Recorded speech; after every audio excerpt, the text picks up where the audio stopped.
BRS MLA Sanjay తీరు మార్చుకోవాలన్నారు కోరట్ల కాంగ్రెస్ నియోజకవర్గ incharge Juvvadi Narasinga Rao. ఇక జగిత్యాల జిల్లా మల్లాపూర్ మండలం రాఘవపేట స్కూలుకు కిచెన్ షెడ్ నిర్మాణానికి 2 లక్షల ప్రొసీడింగ్ కాపీ అందజేశారు.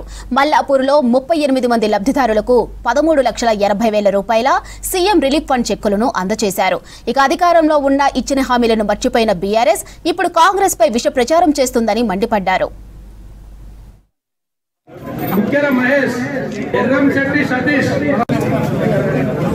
ఆయన ఏం మాట్లాడుతుండో ఆయనకే తెలియదు. బహుశా ఇంతకుముందు అంటుండే ఈయన కొంచెం మైండ్ గిట్ట ఖరాబ్ అయినట్టున్నది. ఇక్కడ ఉన్న ఎమ్మెల్యే ఆయన మెడిటేషన్ చేసుకోవాలి. ఆయన మైక్ దొరికిందంటే ముఖ్యమంత్రిని తిట్టుడు, ముఖ్యమంత్రిని ఇష్టానుసారంగా తిట్టుడు.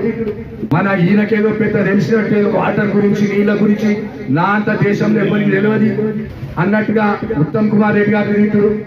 అది నువ్వు వచ్చి 18 ఏళ్ళు కాదు రాజకీయంలో, నీకు రాజకీయ అనుభవం లేదు.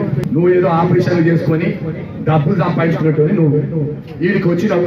మేము కూడా నీ భాషలో మాట్లాడాలంటే ఎక్కువ మాట్లాడచ్చు, కానీ నువ్వు చేసిన వృత్తికి మేము గౌరవిస్తున్నాం, నీకు కాదు. మీరు ఫోన్ ట్యాపింగ్ తోటి గెలిచింది తప్ప మీరు మొన్న 18లో కూడా మీ ప్రభుత్వం రాకపో మా మహేష్ కుమార్ గౌడ్ అన్నట్టు. మేము ఫోన్లు చేస్తే మేము ఎక్కడికి పోతే అక్కడికి పోయి మామూలుగా మా దగ్గర మాకంటే మన పోడు వాంగంలో అది ఇచ్చినారు కదా, ఎవరెవరి పేరు మీద ఫోన్ ట్యాపింగ్ ఉన్నారు. మేము మాట్లాడితే పోయి వాళ్ళ ప్రెస్ మీట్ పెడుతుంది. ఇవన్నీ బయటకు వస్తున్నాయి కదా ఇప్పుడు అంతా. దాని మీద మాట్లాడు. ఏదో తీసుకొచ్చి కార్యకర్తలు వాడొచ్చిండు, వీడొచ్చిండు, వీడు చేసిండు, వాడు చేసిండు.